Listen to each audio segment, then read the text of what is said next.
নেপাল হৈছে ভাৰতৰ উত্তৰত অৱস্থিত এখন সৰু দেশ। নেপালৰ প্ৰাকৃতিক পৰিৱেশ আৰু ইয়াৰ মানুহৰ আচাৰ ব্যৱহাৰ আপোনাক আচৰিত কৰি তুলিব। যদি আপুনি এজন পৰ্যটক হিচাপে ভাৰতৰ বাহিৰত যাব বিচাৰে, তেনেহ'লে নেপাল আপোনাৰ বাবে মুখ্য কেন্দ্ৰ হ'ব পাৰে। কাৰণ বেলেগ দেশৰ তুলনাত নেপালত যাবলৈ অতি সহজ। কাৰণ নেপালত যাবলৈ আপোনাক কোনো ধৰণৰ প্ৰমাণপত্ৰ দিব নালাগে। যদি এতিয়ালৈকে আপুনি আমাৰ ইউটিউব চেনেলটো ছাবস্ক্ৰাইব কৰা নাই, ছাবস্ক্ৰাইব কৰি দিয়ক আৰু বেল আইকনটো দবাই দিয়ক। নেপালত আমাৰ দেশৰ দৰে স্বাধীনতা দিৱস পালন কৰা নহয়। কাৰণ নেপালক কোনো বেলেগ দেশে শাসন কৰা নাছিলে। নেপাল এখন হিন্দু ৰাষ্ট্ৰ আছিল।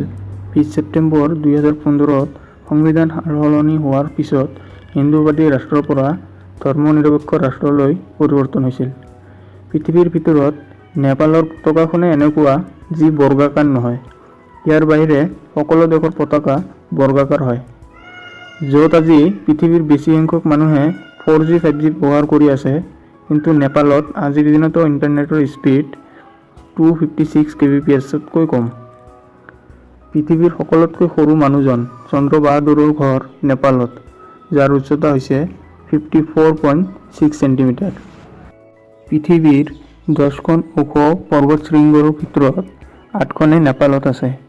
এই 8খনৰ ভিতৰত 8,848 মিটাৰ উচ্চতাৰ মাউণ্ট এভাৰেষ্ট সকলোতকৈ ওখ। নেপালৰ জনপ্ৰিয় খাদ্য হৈছে ম'ম'।